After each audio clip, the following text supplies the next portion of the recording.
Good afternoon, good evening, welcome to AF1. Last week we had a bit of a false start, so this week we're starting with a road course. We're at Sebring, as you can probably see, in central Florida. Let me take you through, let's see, we're just 20 minutes left to go in this practice session, so we'll take this time to take you through the teams and the drivers for this season, that we're expecting at least. We start off with Turkish Torpedoes. Season 3 champions of AF1, Daniel Ricciardo alongside Crab Paulson for this season, instead of the usual Khan Tuner. They're in the Turk Telecom sponsored red and black car. Hopefully, Turk Telecom being sponsored will prevent any Turkish fibre moments in this season. Also, we have Hispania Racing Team. Neither of those drivers are racing today. We've got Toco Botobo in the 18 car and Juan Manuel Gutierrez in the 24 car.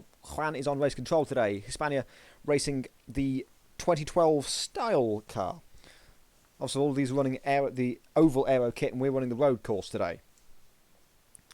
Then we've got Mission Winnow, nearly Season 3 champions of AF3. They've got their usual lineup of Diego Domingo in the number 10 and Lukey Smokey in the number 12 car. They're also running a red and black livery with the MW signs and the Lucky Strike car, which I think is a bit of a clash, because they're two different companies. Carolina Racing, new entrance racing, an all-yellow entry, Charles Bertrand and I Would Acted. They're running yellow on the ovals. I think they're running purple on the road courses. We'll see in a few minutes when they come through. Charles Bertrand on the 34 famously won his first AF2 race in the shortened AF2 race at Fuji in Season 2. I Would Act is yet to win. Blue Devils Racing, Jake Wilson and Mixtrol 95 and 99 racing an Oreo skinned livery. The tyres they're showing groove tyres with an Oreo, with sort of an Oreo skin on the tyres. That hasn't seemed to come through on here, so we won't be able to see it. Mixtrol looking really strong recently, and Jake Wilson's looking pretty strong himself today. Macca Racing, Ludwig Eriksson and Jack Oliver, two real up and coming drivers. Jack Olivier rather. Almost, I believe he won his first AF2 race a few weeks ago at Daytona. Ludwig Eriksson almost took home the AF1 title last season. They're driving a black and green machine, plastered with sponsors. Poor Energy Racing, one of the strongest teams coming into the start of the season. They had a 1-2 in the aborted qualifying session last week in Daytona. They've got Lucas Weber in the 76 and Ali Yardinger in the 92. Ali could win. He won his first race in AF3 on Friday. He could win his first race in AF1 today if he does a good job today. He's looking really strong, so is Lucas Weber. Moas Racing, Mario Fonseca in the 14 and Trader Joe 94 in the 19 car, with a really nice sort of blue, purple, orange mix of colours. They were in Season 4. They've been here since Season 4 of AF1. And it's sort of been lower midfield, but they're looking a bit stronger this season as well. There's a lot of strong teams. Team Shenzi, the B team, the sister team, as it were, of the Mongols team. Benjamin Garcia and Dana, 32 and 74, racing those. Blue and red for Team Shenzi. Shenzi means Mongol in Kenyan, because Felipe's dog is Kenyan. Or they got it from Kenya. Team Mongols, AF3 Season 3 champions. Another one of the big guns, Andrea De Noia, the AF1 reigning champion from Season 5 in the number 25 car, and Felipe Contreras in the 56 car, racing their famous light blue and orange skin with a Luftwaffe on the side. I still don't know what Luftwaffe means, but it looks good. Then we have the most successful team in AF River Racing. AF2 Season 2 champions and AF3 Season 2 champions. This season they've got Miguel Soto, by Mythic, in the 35 car, and Matty Labiak in the 621. Totally not biased. That's actually my team. I've hired those. I'm team manager for that team this season, running the classic dark green, British Racing green and black car. Then we have Wolf Team Racing, Mattia Suriano, and that's Andrew Boltashu, driving what can only be described as a... I don't know how to describe it. It's more like a... What's the word I'm looking for? Synthwave? I want to say synthwave. That's not right. Pink, green, yellow, some yellow on the halo, and leopard prints on the side as well. Squeaky Wheels, Jake Feimster, Ben Hayes on the oval courses. They're driving an NART Ferrari blue and white. That's for Ben Hayes. Jake Feimster driving the traditional red Ferrari. We also have Wolf Team Racing, I should mention as well. Alpha Wolf Team Racing. That's the A team for Wolf Team Racing's franchise. Daniel Wolf in the 17 alongside Joao Vicente Guerra. And finally we have High Performance Automotive, number 6. The number 6 car of Sleepy and the number 52 Miguel Costa. Two guys that have shown some real pace on the day. Sleepy nearly winning the AF2 title in Season 2. They're driving what looks like a testing livery, but is really refreshing. A blue at the front, white at the rear. So there we have it. There are your teams for this season. 1, 2, 3, 4, 5, 6, 7, 8, 10, 11, 15. Yes, 15 teams. 15 teams for this season. We're expecting around 20 or so drivers today. It's going to be a really exciting day today. We've got some of the biggest collection of the big teams in AF. They're all here. Turkish Torpedoes, Mission Winnow, Port Energy, Mongols, River Racing, and Wolf Team Racing. They're all here, ready to do battle for the first time properly at Sebring. Let's show you what we've got at the minute on the broadcast. Let's have a look at Matty Labiak driving one of the River Racing cars. Totally not biased to start off with. Pick a skin and go. Pick a camera and go with it. There we go. We're never going to get a close-up view, so let's just look at this. Let's look at the F5 camera. There's the River Racing skin driving the 621. But let's take you around a lap of Sebring, and we'll do that riding on board with whoever comes across the line next. Let's do, the current front runner, Jack Olivier. He's going around Sunset Bend now and onto the front straight. Really bumpy, older airport tarmac, concrete, coming towards turn 1. Super bumpy, left-hander, blind most of the way through. The X is really hard to spot, but he's got it done pretty well so far. Through the kink that doesn't really count, right about 120 metres for turn 2. Oh, but he's lost the back end. Hold it. No, never mind. Let's continue it with Alex Baltasio, who was just ahead. He was coming through turn 3 and now turn 4. Clip that barrier. Trying to clip the exit curve, but he's done so anyway. Down through turn 5. Gurney bend towards the hairpin turn. Long straight, almost approaching top speed. Let's go for the onboard. Got some new onboard graphics to show you there. Here we go. Down into turn number 6 at the hairpin bend. Then 7 and 8 that don't really count. Through the Fangio chicane, that isn't really a chicane, sort of like an easy left and an easy right. It's pretty much on the edge. It would be on the edge in a 50s car at full speed. Right about 200 for Tower Turn. That's probably a bit too late for Alex Baltasio. We've got through there just about. Through, that's Cunningham, through Collier Curve, and then to Tower Bend. Tower Turn. Seriously, somebody make a clean lap round. I just want to see a clean lap. Contreras going through to Tower Turn to continue this lap. Letting Fonseca past, down towards Bishop Bend. It isn't really a bend, it's not much of a corner really. Then to Genderbeen. Track name is being monitored very carefully on the exit of Genderbeen, and then to Le Mans Curve. As Jake Wilson dies on the exit of Le Mans. And now for the Ullman Straight, the long back straight. Push to pass is going to be very effective here, and out of turn 4 I think, down towards the hairpin. Then the final corner, the one with a million lines into it, Sunset Bend.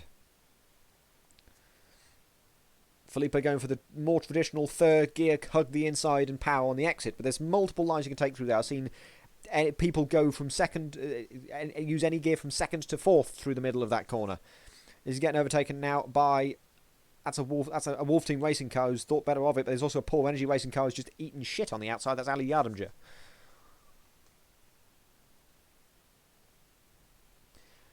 So there we go. There is your guide to this Sebring track. Super fun. The drivers seem to love and hate this at the same time. And clearly, as you've just seen, a lot of mistakes. The track grip is only 96% at the minute. But still, it's not that low. They shouldn't really be seeing these many mistakes. But there are a lot of mistakes happening right now. I mean, the drivers already had about 35 minutes of practice in this session to get the track grip up, and it's only got to 96. It might only just get to 97 before we get moving into into qualifying. Oh boy, what have I done? There we go. You see Matty Labiak having to fight the car. He's having to get through parked cars as well. That'll be Costa and Yardimjer at Cunningham Bend. The 90-degree right at turn 11, 10. I don't know what number it is. There's all these little kinks. Like, do I count that? Do I not count that? No idea. Daniel Ricciardo doing a stunning job over so far this weekend. He's done AF3. Was he in AF3? He was in AF3, wasn't he? I need to go back to the results and remind myself of what happened this weekend. Where are they? Here we go. Danny Rick didn't actually take part. God damn it. But yeah, Danny Rick's been looking fairly strong recently, but he's only P17 at the minute, and there's a 5-second gap from first to about 15th. So it's a really spread out field this week.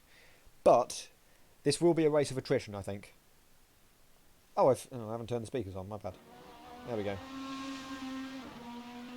How's that for you? Sorry. Thank you for pointing that out, Randomizer. I completely didn't realise. Last race didn't take place. We tried to run it, but ping and the server issues got too much and we had to cancel the race. So it's been shifted now to round 5. Let's give you the updated calendar. This is as good a time as any to do the updated calendar. This is the first round now. Sebring today. Next week we go to Laguna Seca. Then we have a 1-week break and we return on the 9th of May for Watkins Glen. 34 laps there. Then we go to Circuit of the Americas a week later on 16th of May for 27 laps. And then we return to the Daytona Oval to give that another crack for the Daytona 250 on the 23rd of May. Then we take a 1-week break for the Indy 500 in real life. And we come back and do our own Indy 250 on the 6th of June, the season finale of AF1 this season. 100 laps of the Indianapolis 500 course. As I say, no championship points have been scored so far. But I will tell you, in the last race at the Oval at Daytona, qualifying very clearly and comprehensively went to the two poor energy racing cars. That is Ali Yardinger and Lucas Weber. Lucas Weber isn't here today, but Ali Yardinger is. And where is he on track? He's going to be P20. He hasn't set an actual lap yet, and he's currently coming through turn 3. And a bit of traffic. So let's take a look at this. Let's see what this onboard graphics look like with some cars around. We've got João Vicente Guerra in front. We've got Crab Paulson behind. I'm not entirely sure how much of an effect Dirty Air is going to have on these cars. I don't think it's as much as F1 does, but I'll tell you something, push to pass is mighty powerful. Some drivers are comparing it to having DRS in the corners. Not from the perspective of you can lose the car at any point in time, more from the perspective of it's fast. The speed advantage is humongous. But it's not a done deal. You know, any overtake you attempt using push to pass is not a done deal by any means. But Jacques Olivier seems to have a decent grip at the top of the times. Phil Lennox is second, he's a reserve. Diego Domingo P3, the first of the Mission Winnow cars. Lukey Smooky, his teammate, isn't here today. So Jacques Olivier is driving for Macca Racing. Behind that is Ludwig Eriksson, P5, in the other Macca Racing car. So they're looking like a really strong team. So too is the team bearing João Vicente Guerra. That's Alpha Wolf Team Racing. Daniel Wolf is just behind Eriksson in P6. Then I'd say the next team up would be River Racing, P7, P10 for Labiak and Mythic. Crab Paulson's trying to get down the inside of Ali Yardinger through the Fangio chicane. He's going around the outside at Cunningham. You see a great graphic on there. You can see exactly where the car's going to go. Oh, and Crab has a little moment on the exit of going through Collier.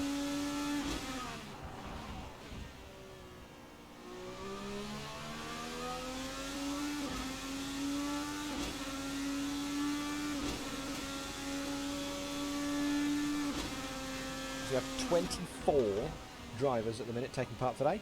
That is Andrea De Neuer, reigning champion, going off and exploring the tarmac, the airport concrete on the exit of Genderbeen. I always forget the name. I need to write it down somewhere. Genderbeen.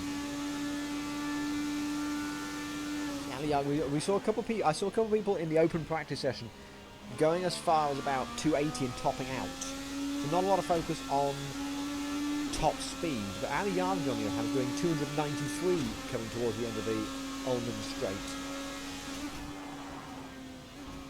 Clearly he's found a bit more. Ericsson and Guerra very close to one another. Second and third. Suriano and Miguel Costa both spinning off now.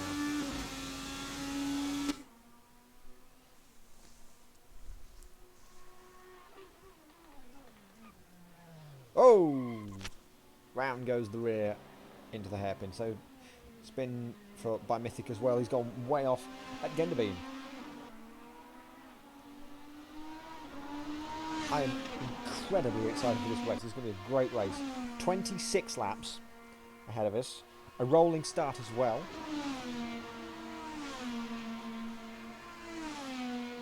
I don't know whether to feel disappointed or excited about that, but I'm going to go with excited.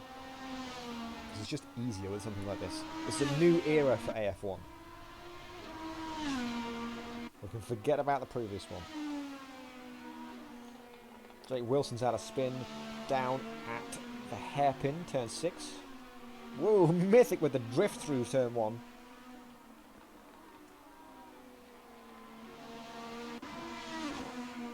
Phoenix today driving the 18. A glorious looking Hispania racing car. HRT. But he's not the HRT driver, he's just a reserve. Jens is still having some issues with AC today. So Jack Olivier still at the top of the time by 3.5 tenths. Then we've got Ludwig Eriksson and Joao Vicente Guerra. And Felinix and Diego Domingo in P5. So top 8 are sort of in a group. Then we've got 9th down to about 15th. They're all in the group. That includes the champion De Neuer. And then another group of just 3 cars: Yardinger, Mixtrol, Ricardo. Then we get the back markers: Wilson, Costa, Contreras, and Redacted. Bertrand and Paulson haven't said a lap yet. So 24 cars will be taken to the start of this race, and I, for one, am very excited to see that. You didn't know, Loey? By the way, hello, Loey. You should join. Because there's a couple of guys up front that look like they're somewhat of a match for you. Felinix is one of them. 42.5 goes to P2.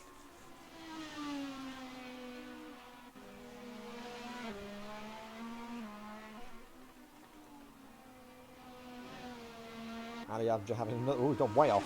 That's a gurney bend. I don't know how you go that far off a gurney bend. It's a fast corner. Bertrand's gone straight on at Cunningham. He's gone back to the pits now.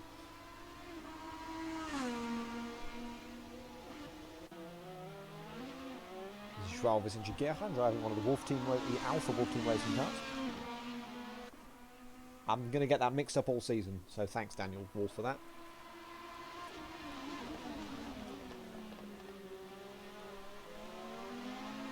About a minute and a half left in practice.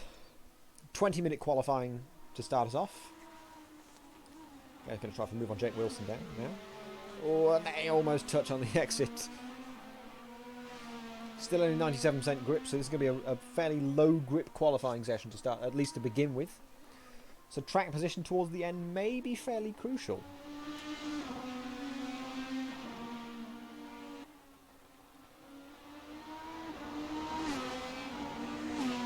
I'll also say mandatory pit stop. Whoa, into the wall goes one of the HRT. That'll be, what's his name? I've forgotten. Felinix. Felinix goes into the wall on the exit of Le Mans curve. Jens is racing in AF1 this season. He's doing race control and safety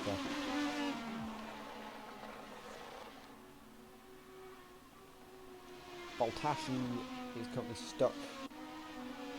He's just getting going. Oh, I think I just saw someone spin. No, I didn't. I thought I just saw, I think it was Wilson lose the back end as we switched cameras. But evidently not. Jake Feimster doing very well in the NART Ferrari. Driving for squeaky wheels. Up high there in P6.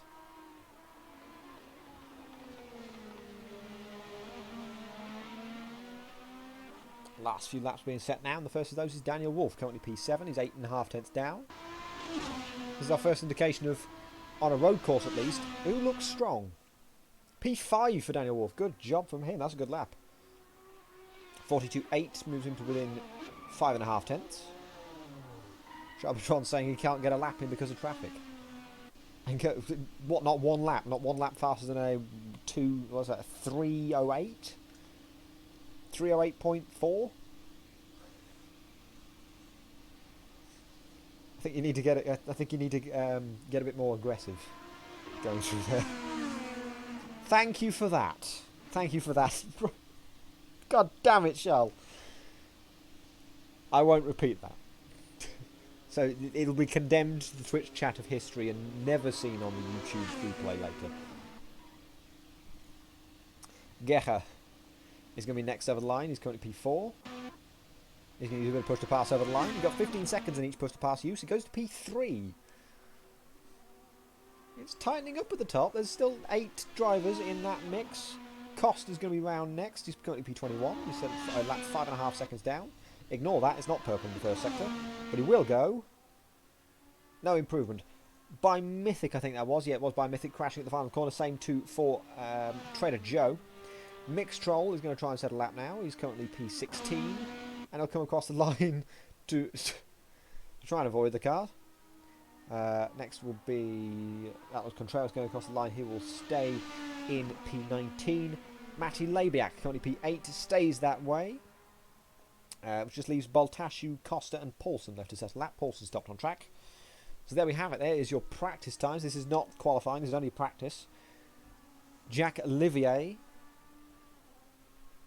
putting his hat in the ring. Felinix 2 in his first AF1 race officially. He tried last weekend, but we all know what happened last weekend. Joao Vicente Guerra in there as well, as he was last season. Same too for Ludwig Eriksson. Daniel Wolf was looking really strong towards the end of last season. He's showing that he's still got the pace in this season. He's American, of course, so American cars. Diego Domingo, P6 as well in the Mission Winnow car. Jake Feimster, P7 in Squeaky Wheels. And Matty Labiak, the first of the 2 River Racing cars, followed by Mattia Suriano in the Wolf Team Racing car. Trader Joe 94 rounds out the top 10.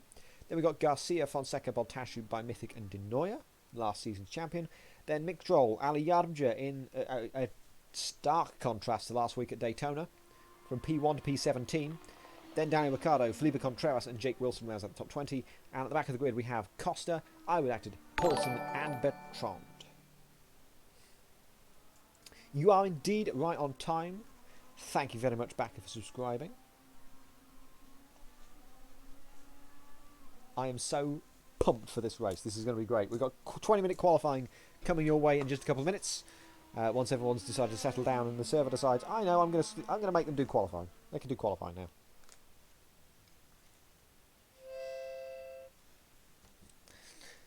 Only 30 seconds, and we'll be underway. Let's take a look at in this brief intermission, let's take a look at the safety car. Just because they look really cool. The skin made by our very own Ben Collins, looking great. Oh, no, didn't even notice the checkered flag on the back. That's really nice. Anyway, watch this. This is going to be crazy. Quali's going to get underway, and we're going to see an influx of cars leaving the pits. How many of them are going to... Okay, only 5, sure. How many of them are going to crash at turn 1, do you wonder? Oh, no, it's more than 5. Immediately, cars crashing into each other coming through turn 1. That's helpful. And here's the gaggle of cars. And they can go left as soon as they reach the end of the pylons. A couple of cars doing that early. But otherwise, everyone making it through turn 1 okay. And that's the most important thing, I think. How many safety cars do I think there'll be? I think there's going to be 4. And I'm going to write that down now. 4SC in my worst handwriting.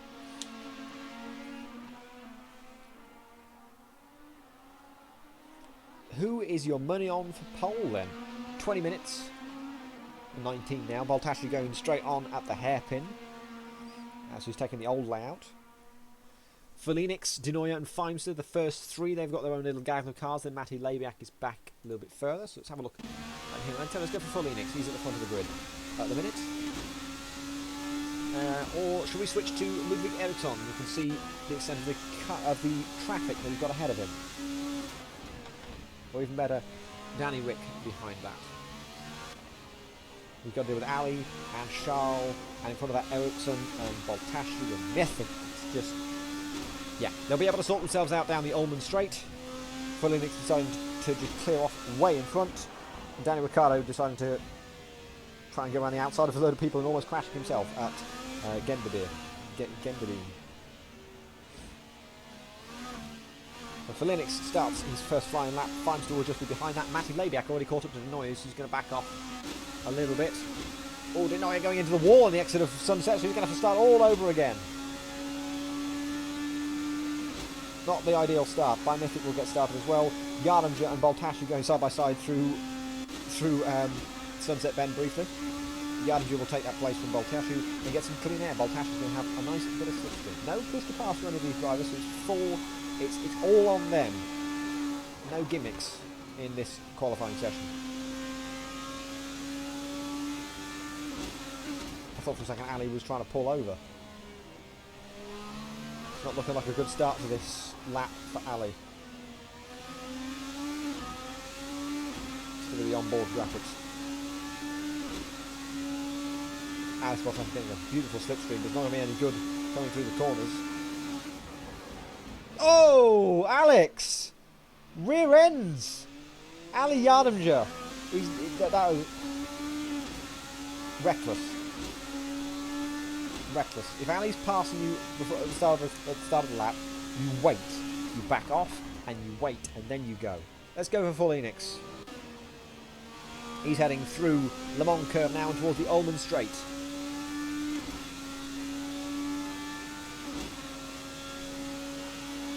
See what sort of top speed he tops out at towards the end of the Ullman Straight. He goes about 280. Yeah, topping out at 280, going way wide and pulling it in later in fourth gear. You see what I mean? There's second, third and fourth. All different options. Oh, and hits the wall on the exit, but he kept it going. He's going to lose a bit of time because of that. He's going to cross the line and do a...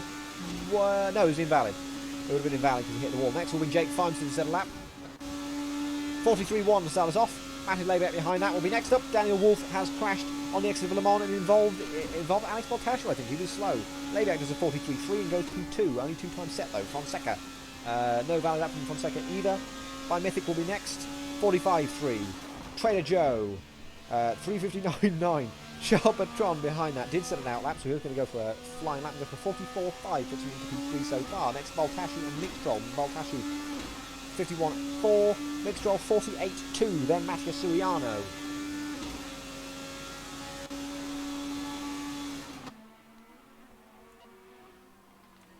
Let's just see that the first few cars come across the line. Just stick with that, see the first few cars come across the line. Diego Mingo's gone wide at Cunningham, so his lap's going to be aborted. Suriano's already stopped on track to come back to the pits. Olivier and Guerra go to first and second, 42.0 and a 42.8 from those two, so they're clearly putting themselves at the front from the start. 97% grip still though. 15 minutes left in the session. Ali Yardinger is going to be next up the line to not set a lap. He's going to P15. Then will come Ludwig Eriksson. Redactor's had to leave. I hope he can rejoin soon. We're going to see the next couple of laps. I think there's a possibility that some drivers will think it will take a couple of attempts to get a decent lap together, or at least to warm the tyres up perhaps. So Feimster and Labiak are two of those drivers. They're coming towards Sunset Bend now to finish their lap. Feimster going for a really wide line to pull it in perhaps at the exit. Yeah, that's a good, interesting line. Let's see him in. Oh, Feimster's going for the pit lane. Labiak on the other hand will finish the lap and improves to P3, a 42.8 from Labiak, a good lap from him. Behind that, Mario Fonseca, who improves to P9 with a 45.3. He's supposed to have a skin on him, but his skins are still broken. I've just downloaded the new version, it's still broken. Mythic goes to P6 and instantly teleports back. So a really good start from River Racing. Totally not biased. Ali Yardinger stopping on track again. He's had a spin. That is on the exit of Tower Turn.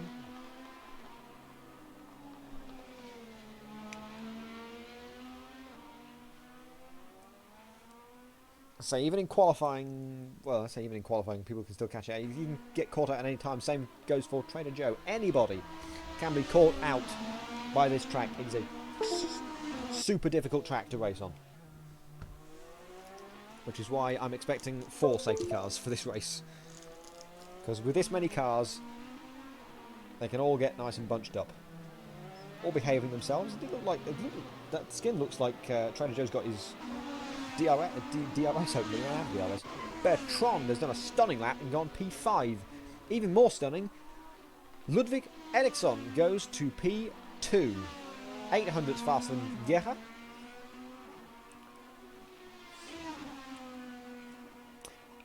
Denoyer, you're saying Denoyer for pole. He's currently he's P23, didn't set a lap. He's P15 in practice. He's now in the Mongrels car alongside Felipe Contreras. And Fimes is alongside Ben Hayes.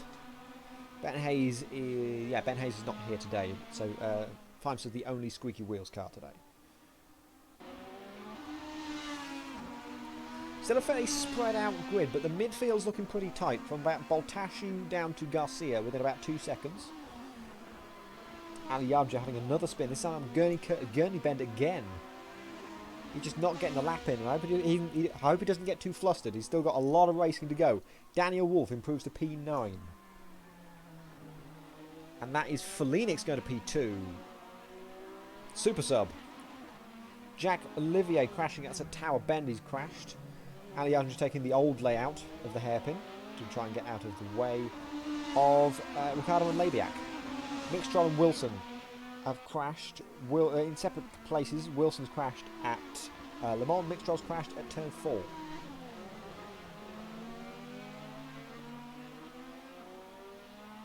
Who's looking on a good lap at the minute? We've got Mattia Suriano coming towards the final couple of corners. It says purple in the first sector. I can tell you his actual times. We improved to P10, so it was clearly a good lap.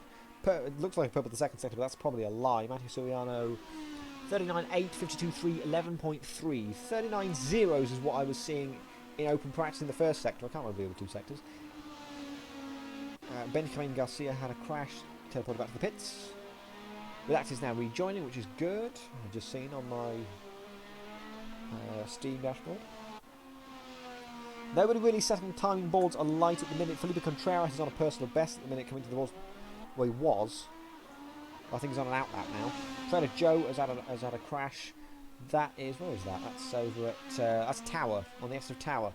It's easily done if you clip that exit curb. You see there, it's quite a high curb, especially if you turn in too late and clip the start of that curb. That can really unsettle the car. You bottom out and clip the floor. Matthew Suriano proceeds to crash as his sort of teammate Daniel Wolf in the sister team goes to P9, just above. Not even halfway through the session.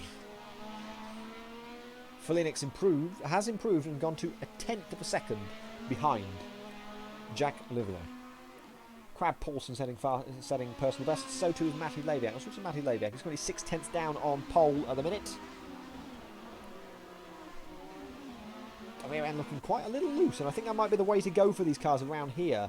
But you got to fight it a little bit to make sure things don't get out of hand, particularly through later in the track when you've got the higher curbs, like here at Tower Bend. Second sector end is all the way down at the final corner.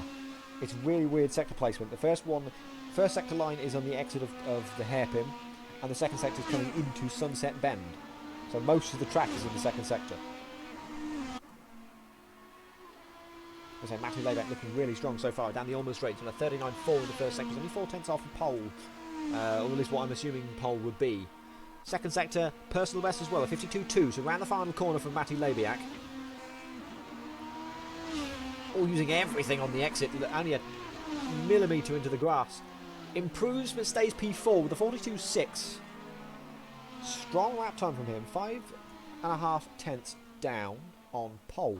So there's still some time. Jack Oliver, meanwhile, purple in the first sector with a 39.045. Nobody seems to be anywhere near Jack Olivier at the minute, other than maybe Phoenix, but only occasionally. Jake Feimster had a spin. That's at the final corner, so he's just going to go ahead and pit instead. That's, yeah, probably for the best.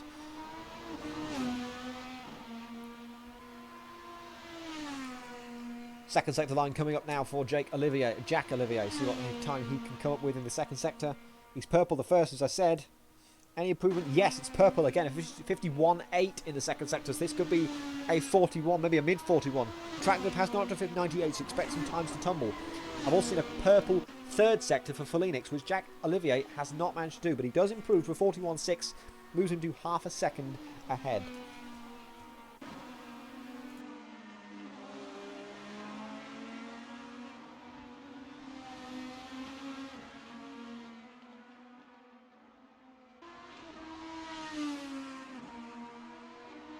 Another improvement for João Vicente Guerra, but stays P3. Only the top 4 within a second of at pole time. Excellent pole time from Jack Olivier. Oh, Baltash, you just saw there, facing the wrong way at the hairpin. Clearly losing the back end there. But wasn't going to lose the front end, was it? Ericsson improves, stays P5. Charbatron stopped on track and goes, stays P6. Anybody setting personal best at the minute? Felipe Contreras is again. Where's he? Yeah, he's heading down towards Cunningham. So he's only just set that personal best first sector. So 40.4 from him. So he's about 1.4 seconds off the top, off pole at the minute. Miguel Costa stopped on track. That is over at. I can't tell what that is. He's moving now. That won't help. That won't help me recognising where he is at least. Still plenty of time to set some, to do at least maybe 3 runs or even possible, maybe two, maybe 3 runs. If you're able to teleport back to the pits immediately, yeah, you can get 3 runs in. It is a long lap though, but it's a long qualifying session. Contreras did do a personal best in the first sector. Is it an improvement in the second sector?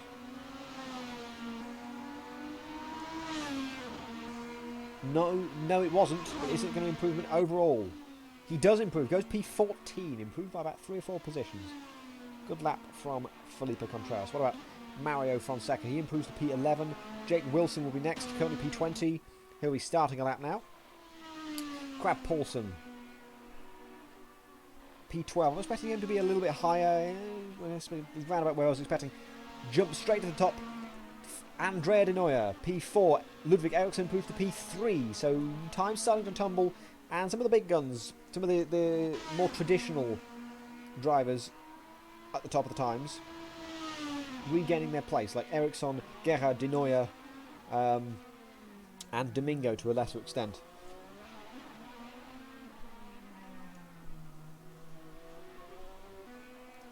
Don't keep my leg moving. My left leg's already gone dead. I've been standing up for like half an hour and my leg's already gone dead. Benjamin Garcia improves to P15.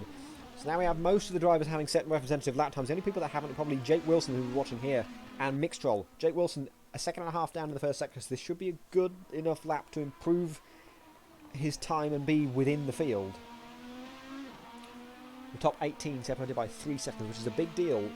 It's a fairly small gap around a track this chaotic. Phoenix improves but stays half a tenth down. Stays P2.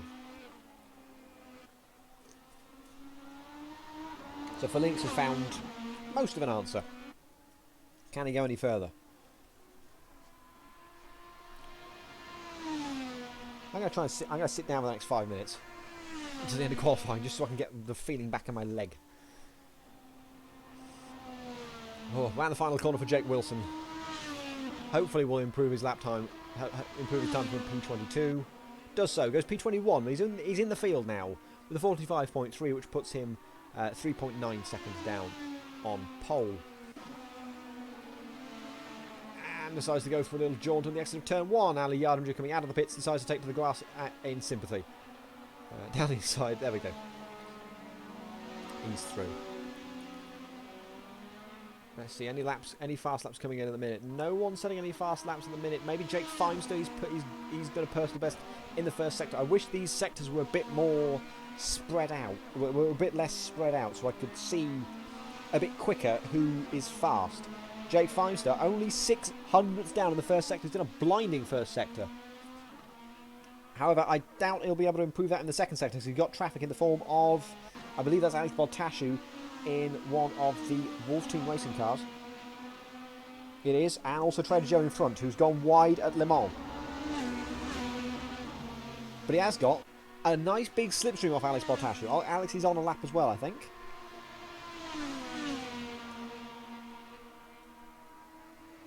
So, if you want your last run, you've got to start going out the pits about now. Boltashu getting in the way of Jake Feimster. Through the final corner, and he's going to hit the wall with this Boltashu. No, he isn't.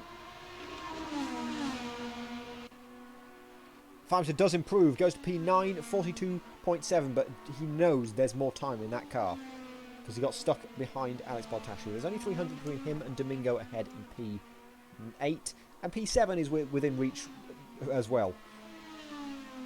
3 minutes left in qualifying. Jack Olivier has pole position at the minute, followed by Felinix, Ludwig Eriksson, Joao Vicente Guerra, Denoya, Labiak, Bertrand, Domingo, Feimster and Crab Paulson in 10th. Who coincidentally has just spun and gone back to the pits, so he's going to get started again. 2.5 minutes left, so... Oh, Feimster's had more internet issues, I think. He's going to have to leave and rejoin. Felinix has purpled the first sector. He's the first guy into the 38s in the first sector. 38.957 from him. Jack Olivier's current attempt has been invalidated. Diego Domingo goes to P4. He puts his hat in the ring at the front. Joao Vicente Guerra immediately takes that P4 off him and goes with a 42.1. Immediately goes back to the pits because he thinks he's got enough time to do another lap. Felinix coming through, that is now Le Mans curve and onto the Ullman straight at the back. We'll see his second sector time in a minute. As I say, he's a 10.5 up in the first sector with a 38.957. That's the first 38 I've seen in this session. Track rep still at 98. Over the second sector line, 52.1. That's fairly slow. That's really slow, in fact. He's going to be down on time. He hasn't got a lot of time to gain through the final corner. There's only one corner. He's going to come across the line. Doesn't improve. 41.584. Only down 5,000 in the final sector. But he lost 3.5 tenths in that second sector. Round goes. That's Trader Joe, I think that is. No, it's Fonseca in the other Moas racing car. And I say we've seen the first 38, Felinix with a 38.957. Jack Olivier has just blown that out of the water with a 38.789. It's another 2 tenths found there. Could this be the first 40? I haven't seen a single lap under a 41 yet. Only a minute left in qualifying. Nobody really setting the timing screens alight at the minute. Yeah, second, third and fourth have all done yellow sectors. Through Le Mans for Jack Olivier.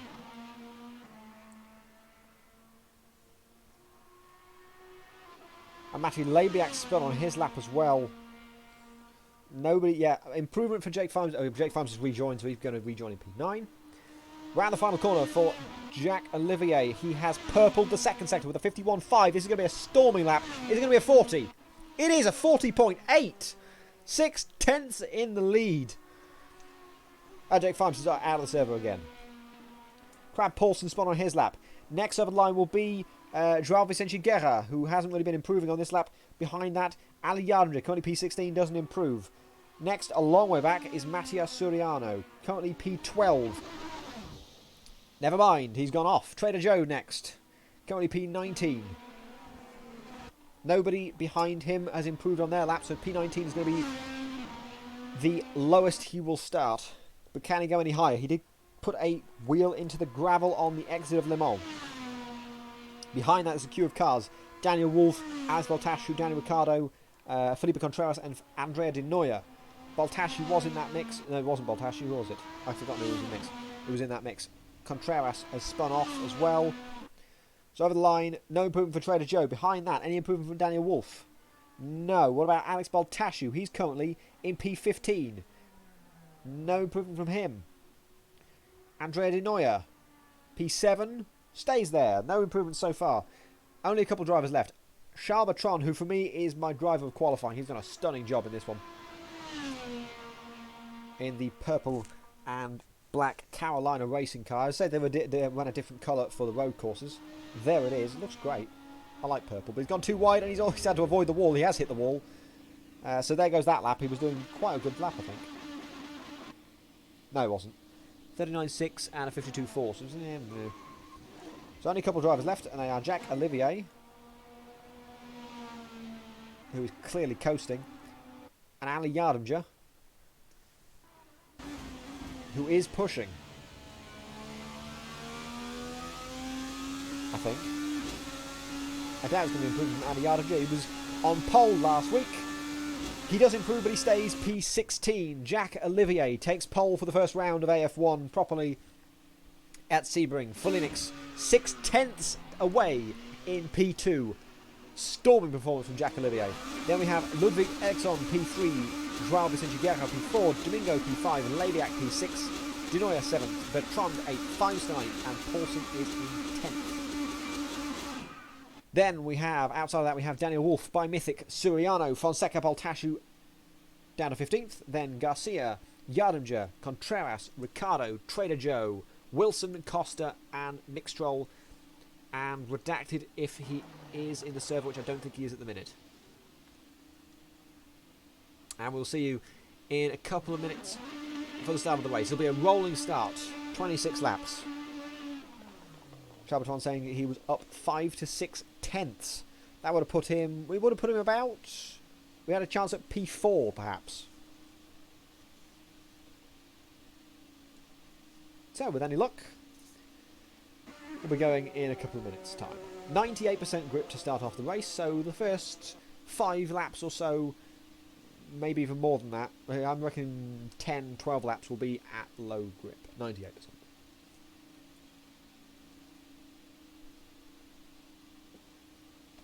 I would think you would be, Charles. P8 is an excellent result. I've forgotten. Jack Olivier driving for Macca Racing, Ericsson P3. So Macca Racing, the top team, the two highest drivers that are racing for a team. Phoenix is a reserve, I remind you. Geha driving excellently for Alpha Wolf Team Racing. Domingo is in the Mission Winnow.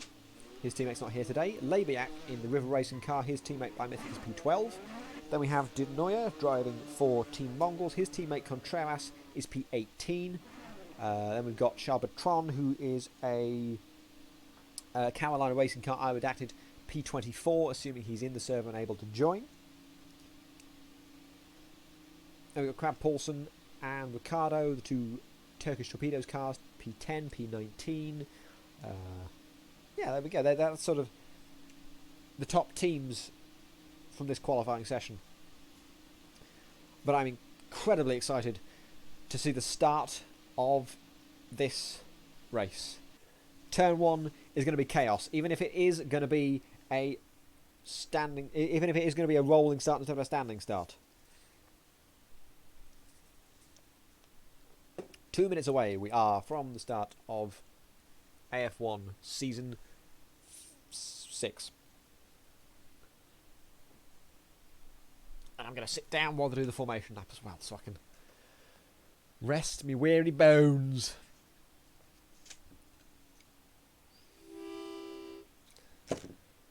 Let's take it through the grid then for AF1 at Sebring. We've got on the front row Jack Olivier and Fulinix. Second row is Ludwig Eriksson and Joao Vicente Guerra. All those cars look really similar. Row 3, Diego Domingo, Matty Labiak. Row 4 is Andrea De Noia and Charles Bertrand. Row 5, we've got Jake Feimster and Crab Paulson. Row 6, Daniel Wolf and By Mythic. Then we've got the two Wolf Team Racing cars, Matteo Suriano and Alex Voltash, sandwiching Mario Fonseca. Then we've got Benjamin Garcia, Ali Yardimja, Felipe Contreras, Daniel Ricardo, Trader Joe, Jake Wilson, Miguel Costa, Mixed Troll, I redacted. Sim Studio. Thank you. And Jens Batesman in the safety car. Sim Studio. See if we can... Race Sim Studio. Race Sim Studio. Race The focus. Sim Studio. Race Sim Studio. Race Sim Studio. We are 20 seconds away from the start. There's been a gentle formation lap to start us off at 150 kph. Race Sim Studio? Yes, Race Sim Studio. Race Sim Studio.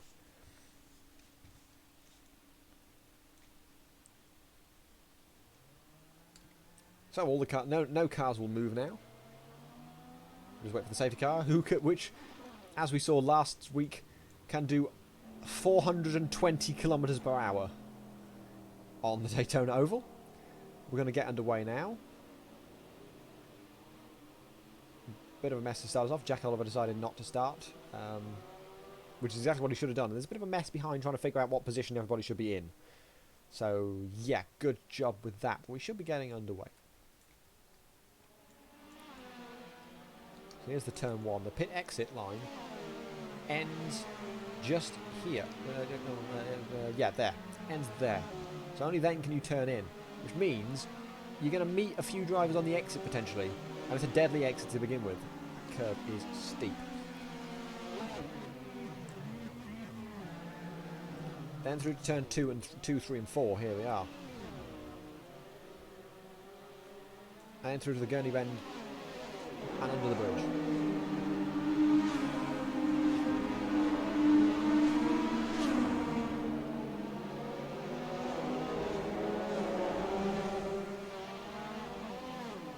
Opportunity to use push to pass down towards the hairpin turn. If you go too deep, you can always take the old layout. You have to rejoin carefully though, because it's where the cars are going to be on the exit. Then through the Fangio chicane, which isn't really anything. We're doing a little bit of weaving. It's going to be rolling. I say rolling start and single file as well, just for added safety. Then we come to the first, another tricky complex. Starts off with Cunningham. And trying to spin the tyres and lose the back end too much as you negotiate Collier curve and up towards Tower turn. As you can see, wide on entry.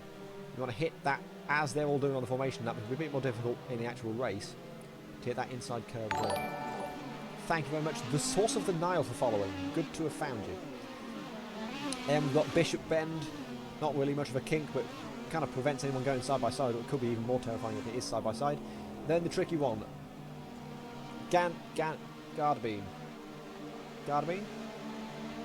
Bend. The track is being monitored, and then we've got Le Mans curve, a nice wide exit curve, and onto the back straight, the Ullman Straight, where we'll be getting ready to go racing. We're going to ride on board with Jack Oliver for this start, or at least ride on board with what's going on at the rear of his car, just so we can watch what's going on at the start. But he will take the start of this 26-lap race from pole position. Round Sunset Bend is going to be accelerating as the safety car disappears, coming over the start-finish line, which are going to be a lot earlier than normal. Safety car teleports and we're away. Excellent start from Jack Oliver. Behind that, that's one of the River Racing cars made a brilliant start. That's Matty Labiak, has already made it up to P4, past Joao Vicente Guerra. Phoenix already on put to pass. Matty Labiak going down the inside of Ludwig Eriksson, who's had to go exit stage right at turn 1. Matty Labiak making a stunning start from P6 to P3. Olivier still leads from Phoenix, then Matty Labiak. Joao Vicente Guerra is 4th, then Domingo 5th. Contreras and Mixed have already gone out of the back of the grid. No safety car expected. They crashed on the pit straight, I noticed. A couple of extra bonks, probably between things like Matthew Suriano, Voltaire and Wolf, that sort of thing. But it's otherwise a fairly clean start and a stunning getaway from Matty Labiak. Perfectly timed. Same too for Jack Olivier, because he got away and just cleared off. He's only 1.2 seconds in the lead. We're not even half a lap through this race. Behind that, Alex Baltashi, by Mythic, the sort of... who's that going behind? That's the two Mars racing cars, Fonseca and Trader Joe. Already showing there's no team orders there. They're already holding each other up. Oh, I already needed a drink. We're only half a lap in. Down the inside of by Mythic goes Daniel Wolf. Makes the keeps the position. Does Mythic. Good job from him. And Trader Joe's already trying to get back past Fonseca's to go side by side through to Bishop's Bend. Bloody hell. I need a better camera. Sure, let's go for TV3 for a little while. Mythic having to go through. Whoa, careful on the rejoin. Almost hits Daniel Wolf on the rejoin from Gardabean. Matty Labiak, incredibly close for a second there. He was about up to 2/10 behind Felinix. He's got a stunning start to this race. So same for same for Domingo, I think, as well.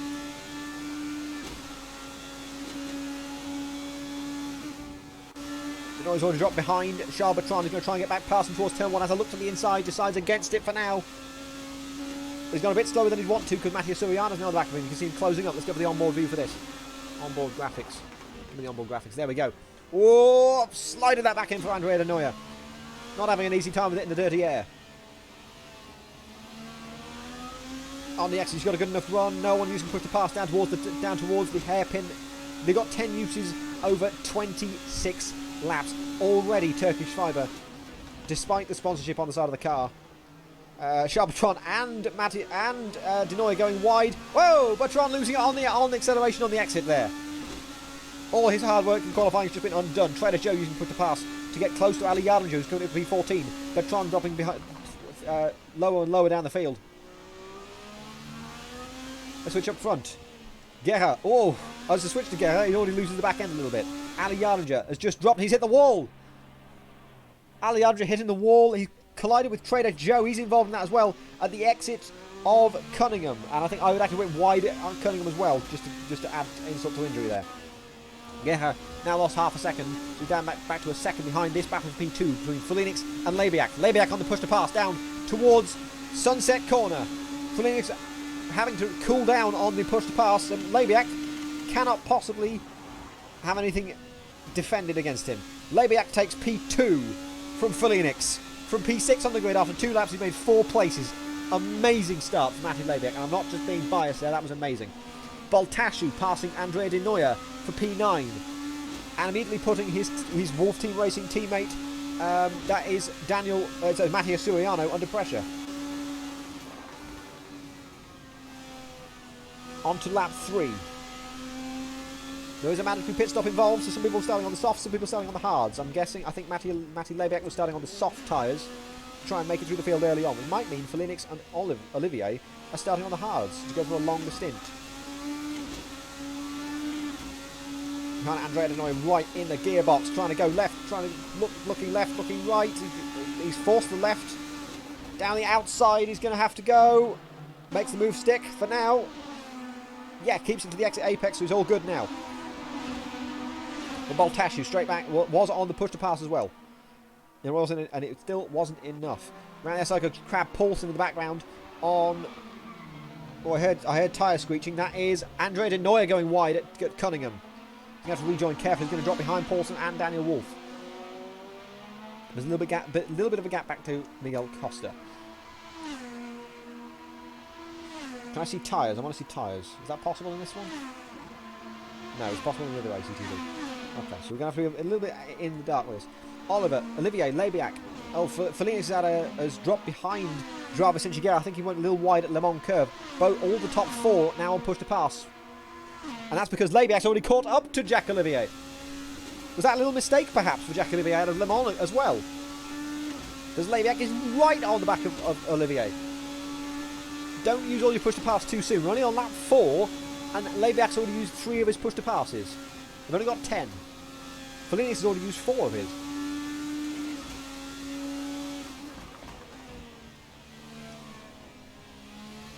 Through the twisted section of turn 2, 3, and 4, I see hard tyres on soft tyres on Jacques Olivier.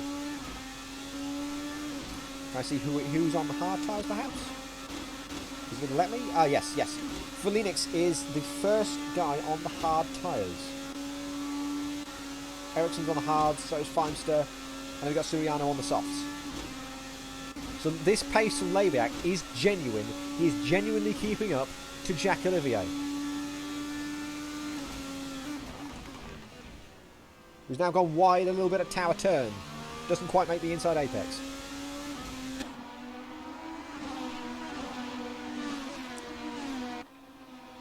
Let's go for that one. I don't know what... Costa's had a spin. That is at the hairpin bend. Maybe involved with Bertrand Garcia, who was around those guys. Does look like going through over the bumps. The front wing is flexing a bit, but that's on all the cars. I don't think that's the case. I don't think that's actually... No, it's not happening. That isn't happening, AC. But once again, Matty Labiak in the slipstream of Jack Olivier. He won't use push to pass because he'll know to conserve it for later on in the race. He's still got 21, 22 laps to go. And a pit stop. Anything can happen. We could still have safety cars. Felinix already using his 5th one to try and keep up with Diego Domingo. Maybe he's trying to go for the hard tyres and use the push to pass to keep up. Make up for the pace difference.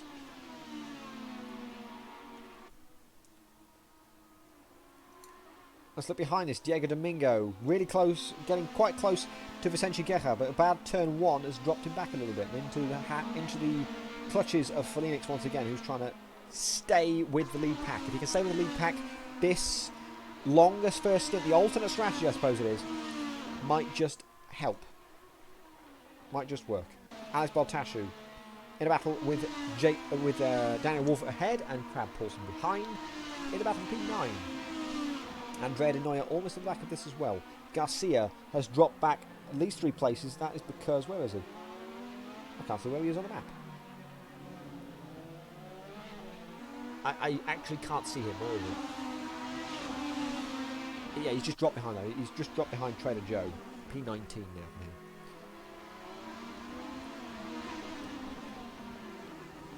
Maybe still within a second. Alex Baltasha going wide at Cunningham. Crab Paulson going to try and look around the outside of Collier. A dive at the inside of Tower Turn would not be a surprise. But he's not going to go for it. Felinix, I'm not entirely convinced Felinix knows that the push to passes don't get reset at the pit stops. I think he thinks they get reset at the pit stops because he's already used 6 of them now. He's only got 4 left over the next 20 laps. When the rest of the drivers, some of them haven't even used any. And the most after Felinix is Matty and Wolf and the like, who've still got 7 left.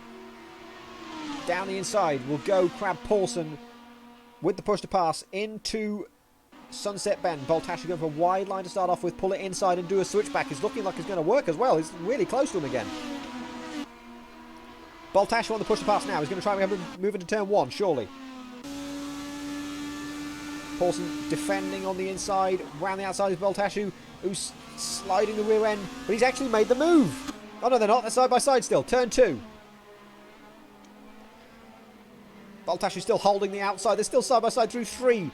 Surely Paulson's going to keep that position through 4. No, they're still side by side. But there's a car in the middle racing line. It's involved Jake Feimster as well. Feimster and Siriano have crashed together. They've all got through it safely. But Crab Paulson's now lost out on a position to Andrea De Neuer. Bimythic's also crashed on the exit of turn 1.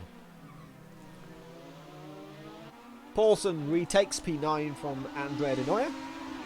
For now, because De Neuer's right on the back of him again. Daniel Wolf using push to pass, even though he's on his own. I'd say wait for later on. There's still 20 laps to go.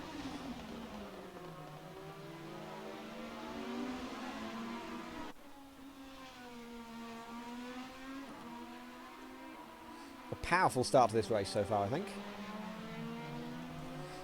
We've seen winners, we've seen losers. It's been quite a start. Domingo, within a second of Joao Vicente Guerra, both on the soft tyres. I have no idea how long each tyre lasts. So it's a complete mystery, and it'll all become clear after this race. I would expect sort of nearly half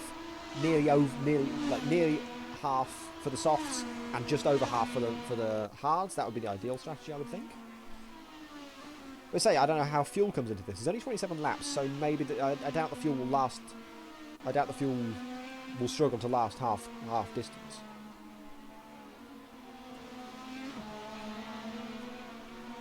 But you do have to use one of each set of tyres. You have to use a soft and you have to use a hard. The red striped soft and the white striped hard. I could switch back to the old Season 4 graphics to show that. Potentially. Wilson into the pits for the first time.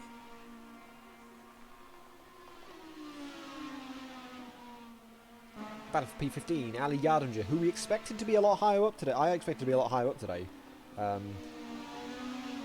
Despite the fact that I think that Wilson and Wilson and Jardinger and Weber, as I mentioned last week, are in sort of a cahoots, as it were. They're in a pack, and there's sort of setup sharing going on between them.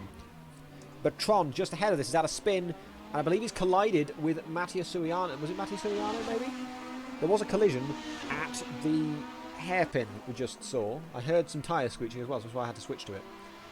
Fonseca really close to the back of Mattia Suriano in the battle for P12.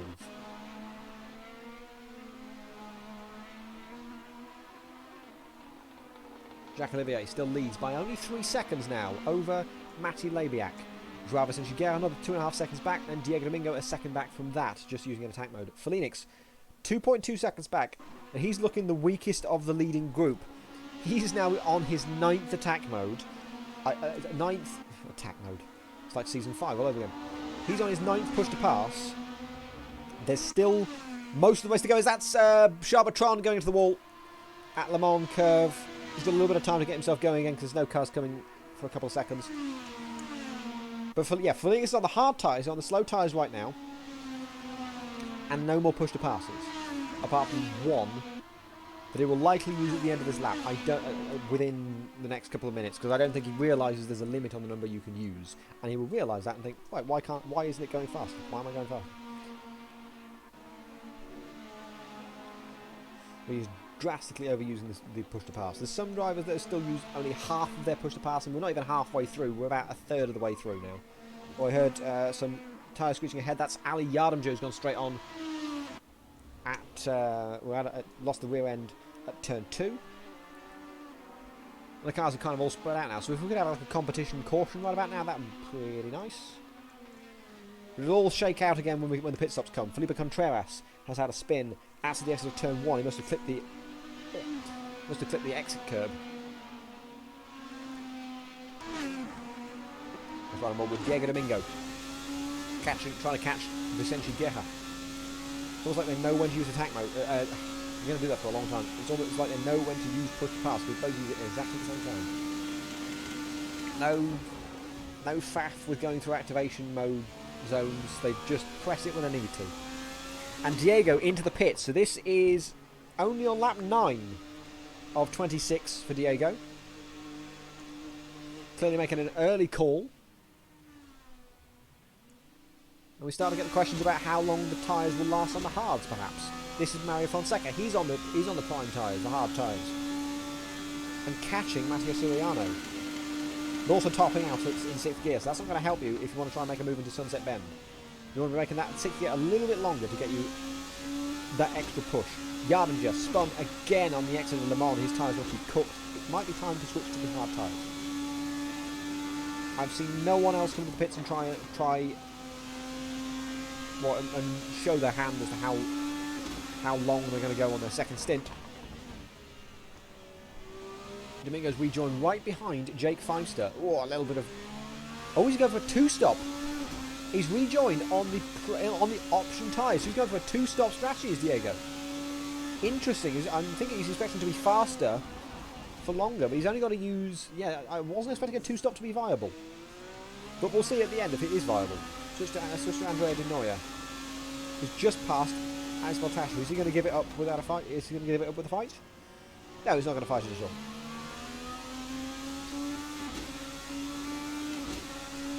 So we'll have a look at the times from Diego Domingo and see if that's actually working, if he's going to get stuck in traffic.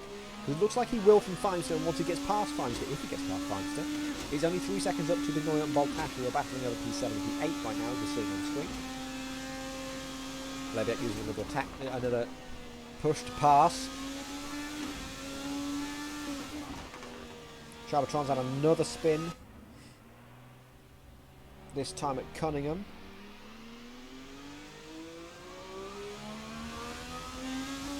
And Felix has now used his last push to pass. He's without any more push to pass until the end of the race. If he does happen to finish on the podium, I will ask him, what was your strategy with the push to pass? And he will probably go, use it every time.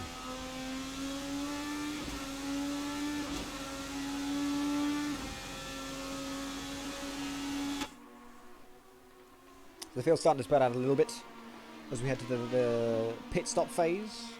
Early into the pit stop phase. It's only a short race in terms of lap count, but it is a long lap. So we'll probably see a race about 45 to 50 minutes, about the same sort of time as last season's races.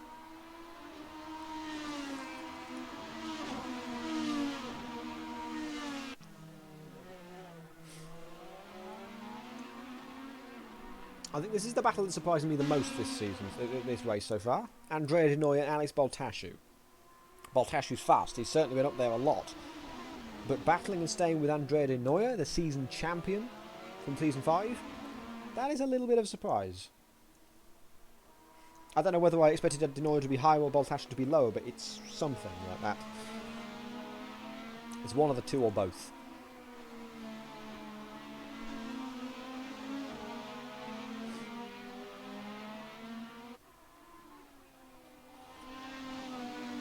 Aliatinga's gone round again at turn 1. Oh, he's got... Whoo! Jack Olivier coming through there. Stunning move to get out of the way. Matti Labiak pitting now from the soft tyres. He's going to rejoin. I think it's in clean air as well, because he's going to be maybe get in the way of Di Noia and Baltasciu. Depends how quickly he can get out of the pit lane. He's moving now. Baltasciu and Di Noia coming out of the final corner. It is going to be close. Labiak's going to really need to be ahead of these guys, but no, it's not going to happen. He's going to end up behind these two. Just about as long as Baltasciu doesn't go... Oh, Baltasciu went straight on at turn 1. As watched the map, I saw a dot go straight on. Almost trying to wipe out Matti Labiak, but he's kept going. Baltasciu will drop to P10. Labiak rejoins, therefore, in P7. A little bit of clean air now. That must have been a heart-in-mouth moment for Matti Labiak coming out the pits and seeing a car cross in front of him.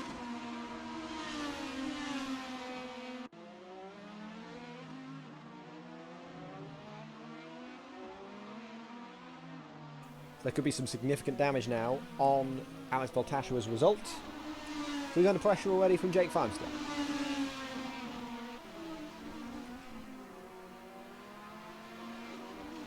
The front guys, Olivier, Guerra, the top two, they're all on the option tyres. Felix is on the primes. I think most people are on the option tyres, I think. Labiak will be on the hards now, I suspect. Yes, he is. This will be his final stint. 15 laps to the end. Guerra into the pits from the option tyres. Seeing sort of earlier pitter now. Will Guerra rejoin ahead or behind of Matti Labiak? Guerra's only just stopping in the box and Labiak's coming out of the end of Allman Straight, so I would suspect Labiak's going to keep that P2. The net P2 at least. But we'll see, there's still the Felix of it all. He's on the alternate strategy. I'll tell you what, Labiak might end up coming out. Yeah, Guerra has jumped Labiak in the pits. Guerra has joined right where Di Noia, where Labiak wanted to be at the start of the last lap. So Di Noia, so Guerra has come out a second and a half ahead of Matti Labiak. And is now under pressure from Diego Domingo. Redactor's had a spin, he's gone straight on with a hairpin, he's going to have to rejoin carefully. He's going to see him rejoin in a minute. Maybe.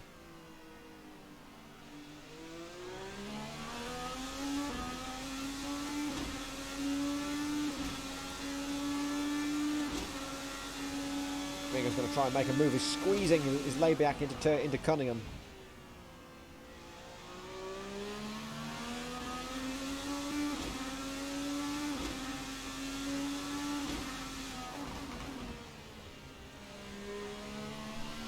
Proper hop over the fence there, hop over the curb there.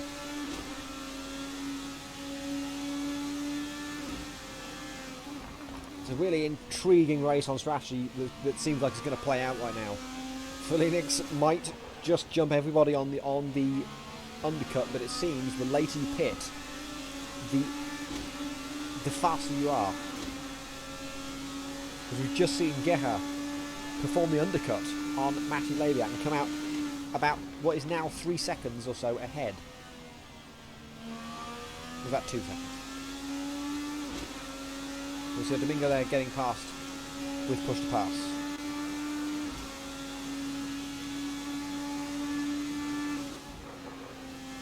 Meanwhile, Jack Olivier coming up towards Cunningham. He's got some nice clean air in front of him. Phoenix is about 12 seconds back at the minute. Redacted getting out of the way nicely from everybody. That's nice of it.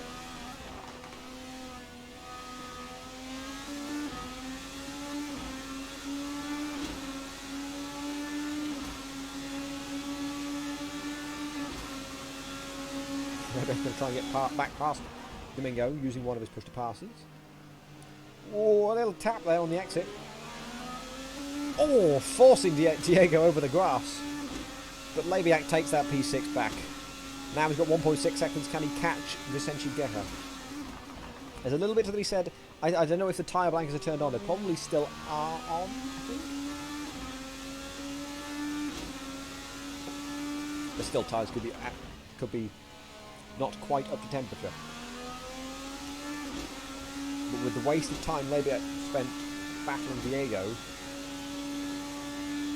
it's meant all that advantage Lebiak could have had, if that was the case, it's disappeared. Felinix into the pits. This is a surprise. He was on the prime tyres. He's pitted already from the primes. And we're only just past half distance.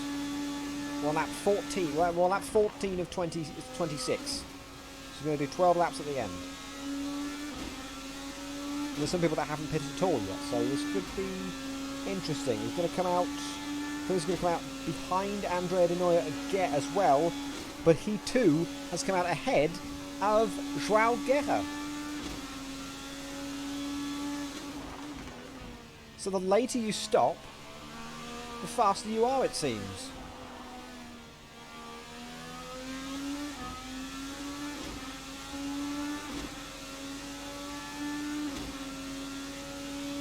So Jack Olivier now has a 17.5 second lead over Ludwig Eriksson.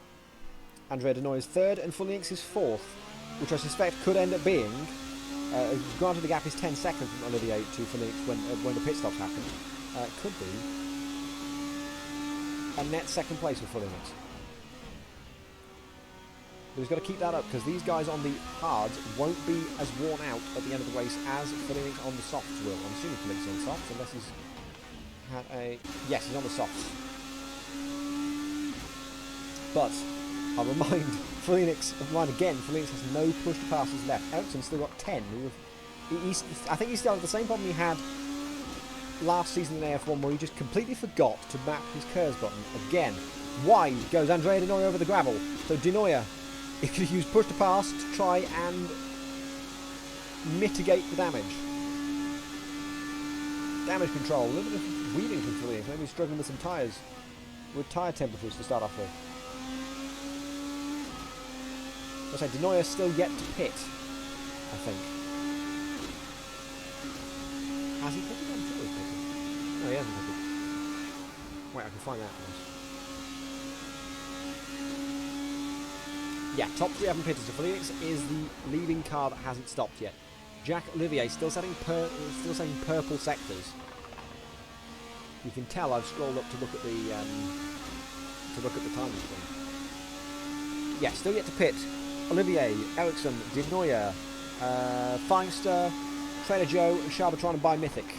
Really close for Fully. Ooh, she's like, do I? Yes, but not close enough. The gap between Felix, Gerhard, Lady Axel are stabilising now. Olivier using some push to pass and is suspecting he's going to try and come into the pits very soon. He's going down towards Sunset Bend at the minute. We may see a stop soon, perhaps. Does he put in the pits this time? No, he doesn't. 41.7 as well, so that's the fastest lap. Felix, so close to the back of Andrea De Noia. Oh, never mind, he spun it. Whoa! Felix had to take avoiding action. De Noia's on the apex, so he's in a bit of danger at the minute. De Noia's got going again. All that hard work has just gone down the drain. And Labiak's going to make a move on Fonseca. Oh, no, no, no, no, no, no. Oh, saves it. Saves the car for Labiak. What a save. Trying to go around the outside of Felix and saves the car. We'll keep that P5 for now. Oh.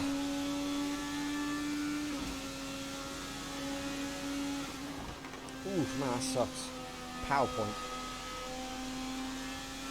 Denoy stopped again. He's come to a stop. I think he's hit the... I suspect he spun trying to come into the pits. But he's now pitted. He was on the hard tyres. He's going to do a nice 10 lap stint on the softs to finish off. But still, this does give Olivier a little bit of extra time. Not that he's going to be struggling at the end of this. Jacques Olivier seeming like he's by far and away the best driver today. Likes to flag victory.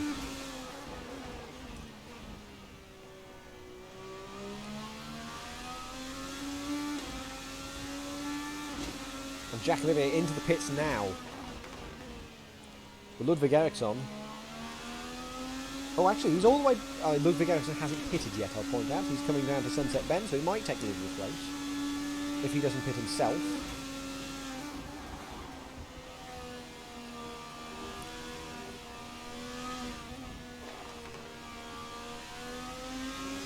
So yes, Eriksson didn't pit, so Eriksson will take the lead of this race. Using the push pass the first time, so he saved it right to the end. Interesting strategy there. Joao Vicente 40 seconds back.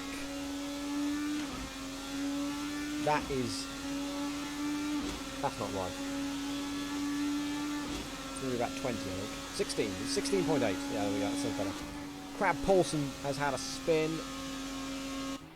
He's gone off. That is at Collier Curve. Felix really close now to Joao Vicente Guerra. Both of these two drivers have now pitted. There's all to play for. Nothing to lose. Well, there is a bit to lose. There's a championship to lose, but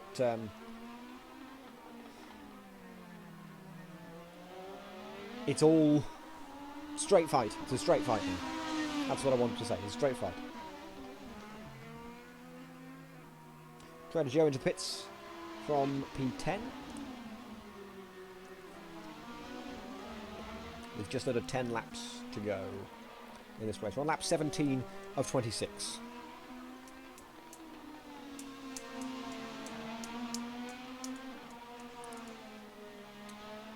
The order currently Eriksson, then Jacques Olivier, then we have Jarvis Guerre in P3, Felix just close behind, as we see here, in P4, then Matty Lebeck 3 seconds back from that, then Jake Feinster, Daniel Wolf, Diego Domingo, Mario Fonseca, Mattia Suriano, rounds out the top 10, and running out the points, Baltashu, Denoy, Garcia, Magnific, and Jake Wilson.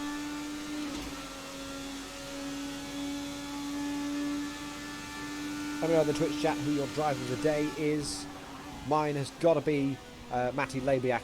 That start was insane. He's managed to keep it up very well in this race. Could have been a podium, he could have been P2, but strategy sort of let him down a little bit. But he's still P5 at the minute. Ludwig Eriksson coming out of the pits. He might come out of the pits. He's going to come out of the pits very close to Matty Lebiak. Let's watch. Eriksson right behind.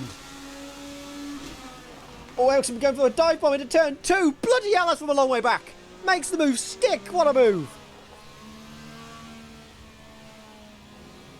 It's flustered Matty Lebiak a little bit, I think. He doesn't know. Woo, woo, woo.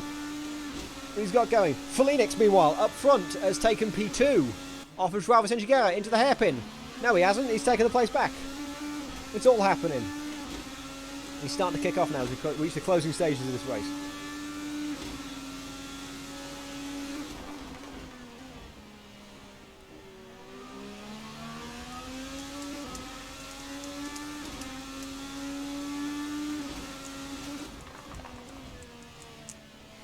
Wide again goes Robinson to go, but I think that's his line, I think, now. He's done it so many times and so consistently, I think that might just be his line, his method. We don't talk about his method. Freya's getting again really close to Joao Guerra. Those soft tyres looking a lot more racy than Joao's primes.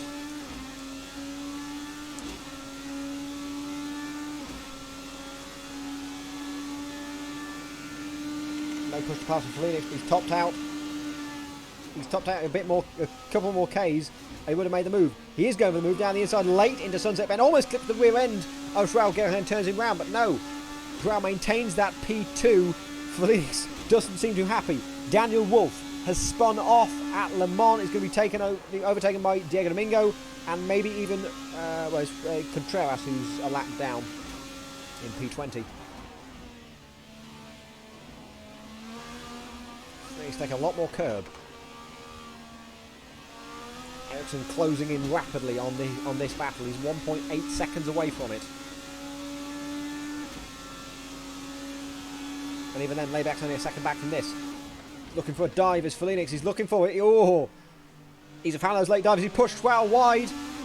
He's forced him wide, forced him into a mistake, and takes that P2. And Joao again a little flustered. And here comes Ludwig Eriksson, taking advantage of a really bad exit from the hairpin for Joao because he got forced wide. He sort of, it wasn't like it forced him into an error basically. No pushing, no shoving, just hi, I'm down your inside. Whoa!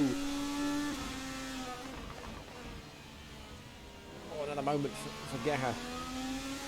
A little wobble. And Labiak's closing in on this now. It could be 4 for second. Crab Paulsen also having Turkish fibre issues, Turkish torpedoes not seemingly anywhere near their glory days from season 3 back in the Exos. Ericsson and Guerra both on push to pass, now down towards the Sunset Bend. Pulling to the inside, Ericsson trying to say, hello, I'm here, just to let you know I'm in the mirrors. Took to Sunset Bend, super pushing second gear as well, coming out the exit there, and he's pulled him right up close. Is he going to try for a move to turn 1, or is he going to wait until turn 2? He's not going to go for turn 1, but Guerra is clearly slower through there, at least on the entry. There's a lot faster on the exit though. Ericsson made a dive bomb on Layback a couple laps ago into turn 2, not going to be that way this time. Guerra clearly slowing up the pack now. Ericsson pulled to the left hand side, down through Gurney Bend. He's going to the outside for the hairpin. Labiak's ready to pounce, 1 second back from this.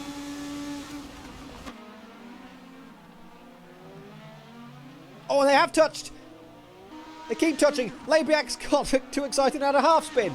But he's kept it going. He's going to stay P5. And he can't take advantage of anything that happened between those two. Guerra maintains that P3. Ericsson's still trying to find a way past. It's weird. It's a green and black car, but when you come on here, you think it's blue.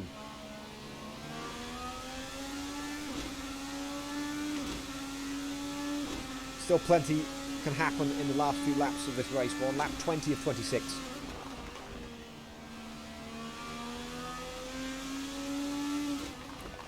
My throat's going already.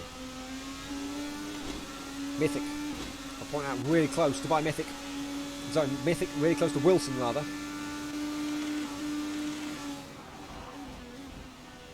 And Ericsson also really close to Joao Vicente Guerra, who is just behind this. Coming through, whoa, down the inside goes Ludwig Eriksson into the Sunset Bend and makes that P3 stick, or is it? Joao is just behind this. This battle will not end just now. We're on lap 21 now. Through to turn 1.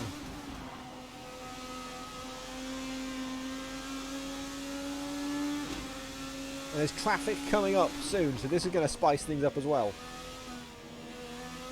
Another twist in the tail, perhaps, just on the horizon. Or someone going wide. That's Jake Wilson going wide on the exit of turn 4. Oh, almost hits Guerra as well. Guerra had to take avoiding action from that. But he's already caught back up to the back of this. Just in front, though, is Daniel Ricciardo, who's rejoined 3 laps down. No, 6 laps down, 7 laps down on the lead. 3 laps down from Nick Stroll, 2 laps down from Yardenborough.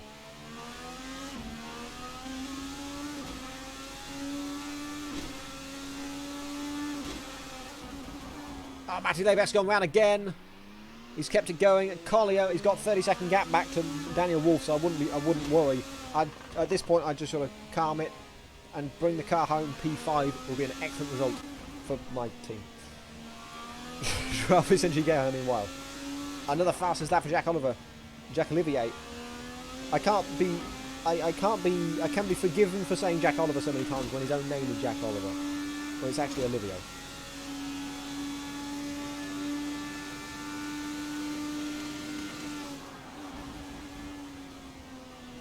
Gecha, only one attack mode left. Push to pass left and Ericsson's still got 6.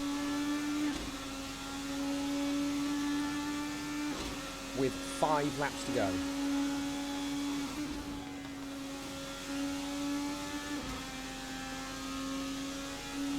Olivier's lap all the way up to 15th place in this race so far. Caught up to Andrea Noy as season champion.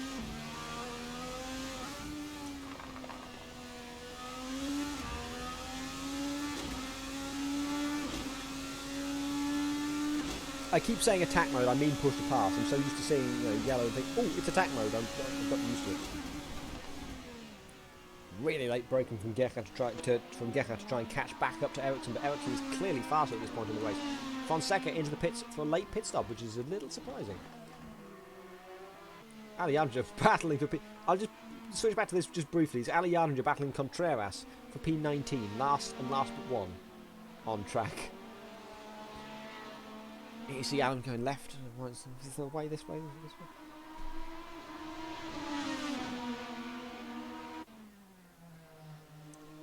Down the outside at Gurney Bend, he's got the outside as well for the hairpin. Contreras braking late, going deep and off track. Ali will take that place. Thank you very much and move on. However, P18, Jake Wilson has gone off track. Benjamin Garcia side by side with Alex Baltashu. This is a battle for P10. Push to pass enabled. Down the inside. Seemingly job done, but a good exit from Baltashu could bring him back into this. He's still with him. Still with him on the exit. He's been trying down the inside to Fangio. A little tap of the curb will not help. Oh, he is going to go around the outside at Tower at Cunningham though. No, doesn't work there.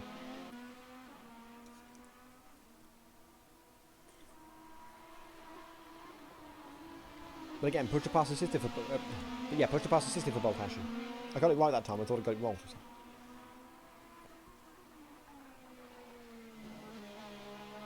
I've said all sorts of pronunciations today for Olivier. I've said Oliver and Olivier. I is peasant. Fonseca, who's recently pitted on a set of option tyres, is caught up to back with battle P10. A great result from Moas Racing today. His teammate Treasure Joe just behind us in P13. Double points finish for them.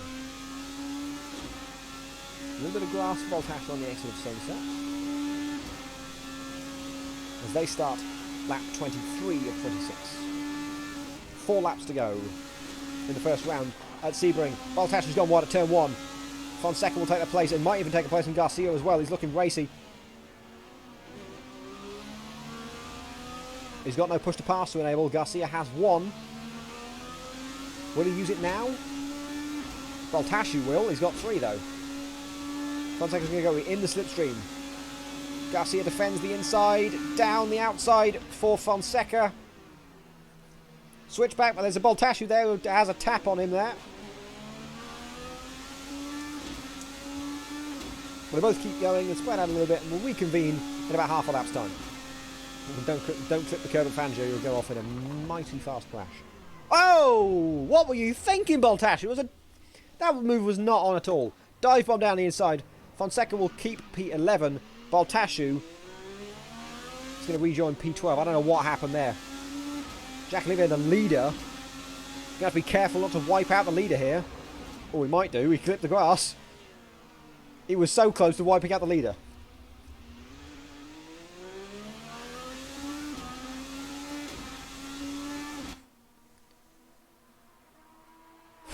I got nervous for a second.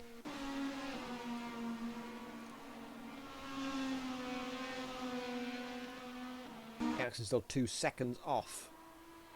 of the lever. I'll switch back to Charbertrand. He's had a couple of spins, mostly at Le Mans curve. But he's done well to take P14. And he's really close. Well, about less than a second. About a second. From Trainer Joe. Currently scoring 2 points. Could make that 3.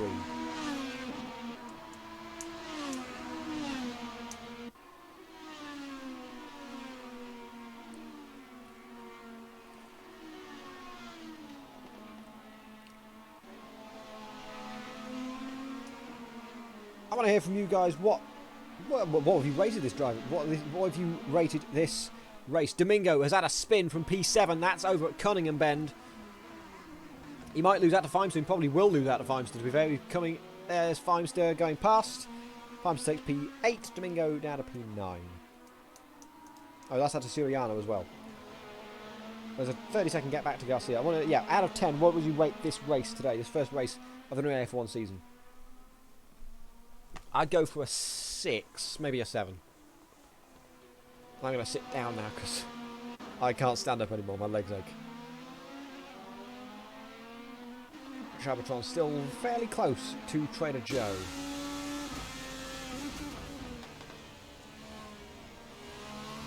On the last 2 laps of this race now.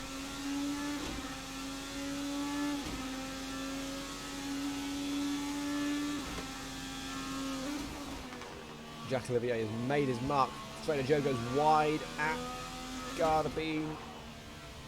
It's not Gardabine, is it? What is it? Gendabine. God damn it. Gendabine. Fonseca closing in on Benjamin Garcia. Who's just behind the leader. Who's just started the final lap of this race. There's only one chance left.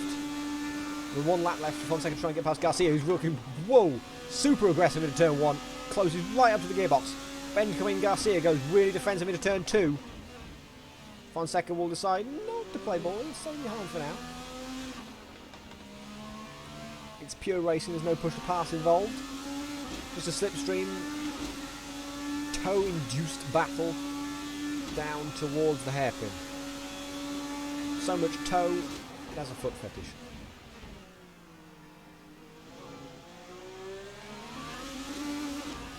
A little bit of wheel spin on the exit as Bertrand and Trader Joe are side by side coming through the hairpin as well. Is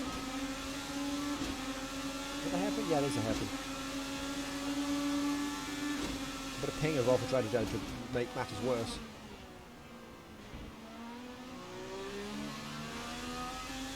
I'll switch back to Fonseca, who's still trying to get past Benjamin Garcia.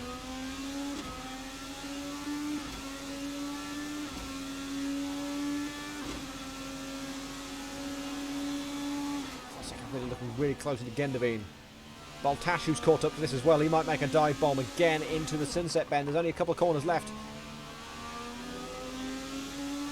There's only got 1 corner left for these two. This is the final corner battle.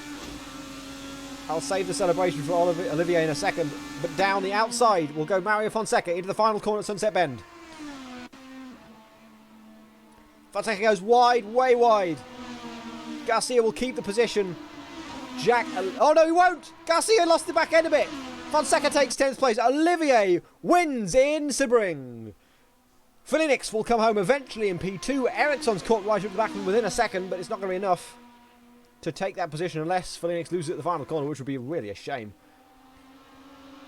By Mythic has overtaken Andre de Neuer to take the final point. It will be Felix who comes home second with a really good showing with his alternate strategy. Ericsson third, Vicente Guerra fourth, Labiak will come in fifth, Daniel Wolf P6, Mattia Suriano P7, Jake Feimster P8, Domingo P9, Fonseca P10, or maybe not, Feimster spun, never mind, Feimster spun at Tower Bend, so Domingo takes P8. Feimster won't go any lower than P9 because P10 has already finished. Garcia 11th, Baltashu 12th, Trader Joe 13th, Bertrand 14th, by Mythic 15th, taking the final point. Double points finish for River Racing, get in there. Denoyer 16th, Costa 17th, Wilson 18th, Yardinger 19th, Contreras 20th, And retirements for Paulson and Redacted. Ricardo was about 3 laps down. Mixtroll was yes. The basement said it's 9 laps down. That's 9 laps down on Mixtroll, so it was a long way back because we didn't have any safety car periods. I was expecting 4 safety car periods. We ended up with 0. Let's hope for more next week as we go to Laguna Seca. And I think we'll get some. I didn't say I have a foot fetish. There's just so much toe going on. Contreras doesn't finish the race, I notice. He's come out the final corner, he's spun it, he's P20. He's the only driver yet to finish the race, he just needs to cross the line. And there we go, he has. And bonk! Stunning.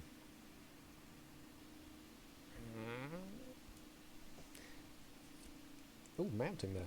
Got some mounting going on. So there we have it, that's the first round of AF1 done and dusted. Olivier takes full 27 points for the win, the fastest lap, and for pole position, unless I'm very much mistaken, which I doubt I am.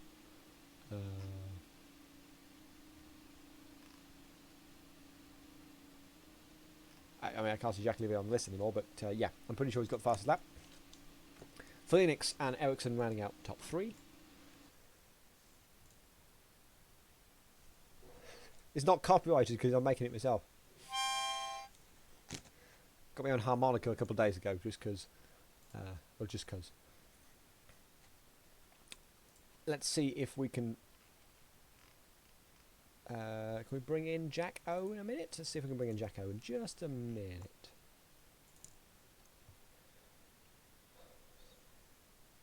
Or should we just leave it there? I can't be bothered to do interviews, to be honest. I'm lazy today. What exactly do you expect from harmonica and beans at the same time?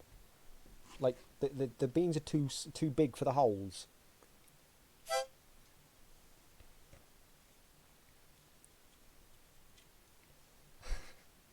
I think we're gonna leave it for today. Really fun race today. That is it for this weekend. Next weekend, well, tomorrow we've got the Steward stream. There's plenty of racing to. We've got AF3, AF4, and AF1 all to review from the Bend and Silverstone and here at Sebring. Next week we've got AF3 at Tsukuba for round 6. AF4 is not on. AFM will be back. Should be back with Hockenheim next week, I think. Hopefully, and AF1 will be back next week, as I say, with Laguna Seca. So, until next week, until tomorrow at least, it's goodbye from me. And, well, yeah, goodbye from nobody else. I can't be bothered to do interviews. I can't be bothered. Bye!